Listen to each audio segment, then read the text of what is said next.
Reporter breaking. KSRTCയിൽ സദാചാര നടപടി. ഗതാഗത മന്ത്രി KB ഗണേഷ് കുമാറിന് ലഭിച്ച പരാതിയിൽ വിവാദ ഉത്തരവ് പുറത്തിറക്കി. അവിഹിതമുണ്ടെന്ന പരാതിയിൽ വനിതാ കണ്ടക്ടറെ സസ്പെൻഡ് ചെയ്തു. അവിഹിതത്തിന്റെ പേര് സസ്പെൻഷനാ. വനിതാ കണ്ടക്ടറുടെ പേരും ജോലി ചെയ്യുന്ന സ്ഥലവും വെച്ചാണ് സസ്പെൻഷൻ ഉത്തരവിറക്കിയത്. അവിഹിതം KSRTC കണ്ടെത്തിയെന്നും ഡ്രൈവറുടെ ശ്രദ്ധ മാറ്റും വിധം സംസാരിച്ചുവെന്നും ഉത്തരവിൽ പറയുന്നു. ഉത്തരവിന്റെ പകർപ്പ് റിപ്പോർട്ടറിന് ലഭിച്ചു. KSRTCക്ക് പുതിയ ജോലിയാ. ഇപ്പോൾ TV പ്രസാദ്, ഇതെന്താ സംഭവം? ഇത് വിചിത്രമായിരിക്കുന്നല്ലോ, ഇങ്ങനൊരു സസ്പെൻഷൻ. അവിഹിതം അങ്ങനൊരു വാക്ക് തന്നെ സർക്കാർ വകുപ്പുകളിൽ ഉണ്ടാവാൻ പാടില്ല. കാരണം നിയമം അതനുശാസിക്കുന്നില്ല. സുപ്രീം കോടതിയുടെ പുതിയ ഉത്തരവിൻ്റെ അടിസ്ഥാനത്തിൽ അങ്ങനൊരു ഹിതമില്ല എന്നുള്ളതാണ്. അപ്പോൾ അത് തന്നെ വിചിത്രമാണ്. അതുകൂടാതെ ഈ ഉദ്യോഗസ്ഥരുടെ പേരൊക്കെ വെച്ച് സസ്പെൻഷൻ അടിച്ചിറക്കുക എന്നൊക്കെ പറഞ്ഞാൽ എന്തായാലും ഒരു വിവാദമായ ഉത്തരവ് തന്നെയാണ് പുറത്തിറക്കിയിരിക്കുന്നത് KSRTC എന്നതാണ് അരുൺ പറഞ്ഞതുപോലെ.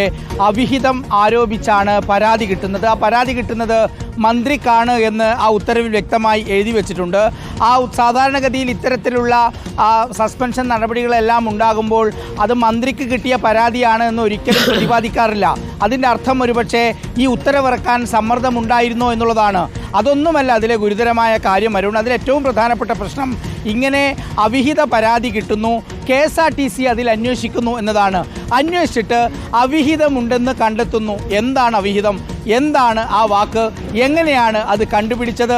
KSRTC ഒരു സമാന്തര അന്വേഷണ ഏജൻസിയാണ്? ഒരിക്കലുമല്ല. അതുമാത്രമല്ല അരുൺ, ഇത്തരം കേസുകളിൽ സാധാരണഗതിയിൽ മറ്റൊരു ഏജൻസി, ഇപ്പോൾ നമുക്കറിയാം മല്ലു ഹിന്ദു വാട്സപ്പ് ഗ്രൂപ്പ് രൂപീകരിച്ചത് K ഗോപാലകൃഷ്ണൻ IAS ആണെന്ന് പോലീസിന് വ്യക്തമായി അറിയാം. പക്ഷേ അതുപോലും തെളിയിക്കാൻ പറ്റിയിട്ടില്ല പോലീസിന്. അപ്പോഴാണ് KSRTC ഇങ്ങനെ അവിഹിതമുണ്ടെന്ന് വാട്സപ്പ് ചാറ്റിൻ്റെ പിൻബലത്തിൽ കണ്ടെത്തിയെന്ന് പറയുന്നത്. എന്നിട്ടോ അരുൺ, എന്നിട്ട് പിന്നീട് അവസാനത്തേക്ക് വരുമ്പോൾ പിന്നീടാണ് ചിത്രം വേറൊരു തരത്തിലേക്ക് മാറുന്നത്. അതായത് ഡ്രൈവറുടെ ശ്രദ്ധ മാറുന്ന രീതിയിൽ ഡ്രൈവറുടെ തൊട്ടടുത്തിരുന്ന് സംസാരിച്ചു എന്ന നിലയിലാണ് ആ ഉത്തരവിൽ പറയുന്നത്. അങ്ങനെ സംസാരിച്ചെങ്കിൽ ഏത് യാത്രക്കാരനാണ് ആ പരാതി കൊടുത്തത്? ആർക്കാണ് ആ പരാതി കിട്ടിയത്? ആ പരാതിയിൽ ആരാണ് അന്വേഷിച്ചത്? ഒന്നുമില്ല. യഥാർത്ഥത്തിൽ മന്ത്രി KB ഗണേഷ് കുമാറിനൊരു പരാതി കിട്ടുന്നു, അവിഹിതമുണ്ടെന്ന് ആ ഒരു ഭർത്താവിൻ്റെ ഭാര്യ പരാതി പറയുന്നു. ആ പരാതിയുടെ അടിസ്ഥാനത്തിലാണ് വനിതാ കണ്ടക്ടറെ സസ്പെൻഡ് ചെയ്യുന്നത് അരുൺ. വനിതാ കണ്ടക്ടറെ സസ്പെൻഡ് ചെയ്തു എന്ന് മാത്രമല്ല, അവരുടെ പേരും അവരുടെ ജോലി ചെയ്യുന്ന സ്ഥലവും വെച്ചുകൊണ്ടാണ് ഈ ഉത്തരവ് പുറത്തിറക്കുന്നത് എന്നുള്ളതാണ്. എന്തുകൊണ്ടാണ് ഇങ്ങനൊരു ഉത്തരവ് KSRTCയിൽ നിന്ന് ഉണ്ടായതെന്ന് അവിടുത്തെ ജീവനക്കാരോട് ചോദിക്കുമ്പോൾ അവരും അന്തം വിട്ട് മേലോട്ട് നോക്കുകയാണ്. ഈ പറയുന്ന രീതിയിൽ ഈ ഉത്തരവ് പുറത്തിറക്കിയത് അത് ഉറപ്പായും നിയമവിരുദ്ധമാണെന്ന് വായിച്ചു നോക്കിയാൽ ആർക്കും മനസ്സിലാക്കാൻ കഴിയും. മറ്റൊരു ഏജൻസിക്ക് മാത്രം അന്വേഷിച്ച് കണ്ടുപിടിക്കാൻ പറ്റുന്ന കാര്യം അവിഹിതം നടത്തിയെന്ന് KSRTC പറയുന്നു. ആ സ്ത്രീയുടെ പേരുൾപ്പെടെ പറഞ്ഞുകൊണ്ട് ആ കണ്ടക്ടറെ സസ്പെൻഡ് ചെയ്തുകൊണ്ട് ഉത്തരവ് പുറത്തിറക്കുകയാണ് ചെയ്യുന്നത് അരുൺ. ഇത് എങ്ങനെയാണ് എന്നൊന്നും ആലോചിച്ചിട്ട് നമുക്ക് മനസ്സിലാകുന്നുമില്ല. ചെയ്യാൻ പാടില്ല പ്രസാദ്. ഇതിനകത്ത് ഈ ഡ്രൈവറുടെ ഭാര്യയാണോ പരാതിക്കാരി? അതെ, ഡ്രൈവറുടെ ഭാര്യയാണ്. അതിലെ ഡ്രൈവറായ ഭർത്താവിന് ഒരു ആനുകൂല്യം കൊടുത്തിരിക്കുന്ന അദ്ദേഹത്തിന്റെ പേര് ഒഴിവാക്കി. അദ്ദേഹം ഏത് യൂണിറ്റിലാണ് എന്നുള്ള കാര്യം ഒഴിവാക്കി. പൂർണ്ണമായി പേര് വന്നിരിക്കുന്നത് ഈ യുവതിയുടെ പേരും ഇല്ല. ഡ്രൈവർക്കെതിരെ നടപടിയില്ല, സ്ത്രീക്കെതിരെ മാത്രമാണ് നടപടി. യഥാർത്ഥത്തിൽ ഈ സ്ത്രീക്കെതിരെ നടപടിയെടുക്കുന്നതിന് വേണ്ടി ഒരു കെട്ടിച്ചമച്ച പരാതിയാണോ ഭർത്താവിന് മറ്റേ ഭാര്യ കൊടുത്തത് എന്നുള്ള കാര്യം എങ്ങനെ KSRTCക്ക് അറിയാൻ പറ്റും അരുൺ? മാത്രമല്ല, അവിഹിതത്തിൻ്റെ പേരിലാണ് ഇങ്ങനൊരു ഉത്തരവിറക്കുന്നത്. ആരാണ് ഈ അവിഹിതം എന്നുള്ളത് നിർവചിച്ചത് എന്നുള്ളതാണ്. എങ്ങനെ അത് KSRTC കണ്ടെത്തി എന്നുള്ളതാണ്. ഫോറൻസിക് പരിശോധനയ്ക്ക് അയക്കാതെ അതിലുണ്ടായ ചാറ്റുകൾ അത് ഈ പറയുന്ന കണ്ടക്ടറും അല്ലെങ്കിൽ ഈ പറയുന്ന ഡ്രൈവറും തമ്മിൽ തന്നെ ഉള്ളതാണോ എന്നുള്ള കാര്യം എങ്ങനെ സ്ഥിരീകരിച്ചു എന്നുള്ളതാണ്. അതൊന്നും പറയുന്നില്ല. കഴിയില്ല. അതൊക്കെ സ്വകാര്യ ചാറ്റുകളല്ലേ? ഒന്ന് ആലോചിച്ച് നോക്കി. അതാണ് അരുൺ, ഇതിലെ ഒരു പ്രധാനപ്പെട്ട കാര്യവും അതാണ്.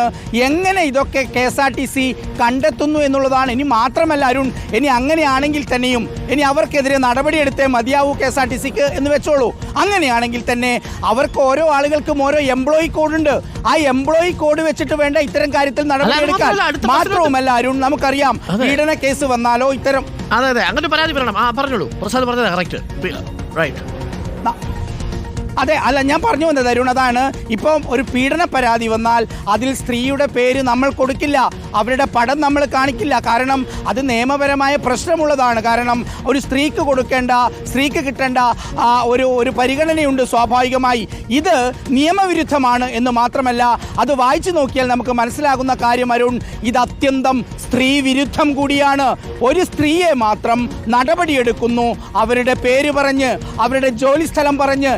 ആരുടെ എന്തിൻ്റെ പിൻബലത്തിലാണ് ഇങ്ങനൊരു ഉത്തരവ് ഇറക്കിയത് എന്നുള്ളതാണ് ആർക്കും മനസ്സിലാകാത്തത്.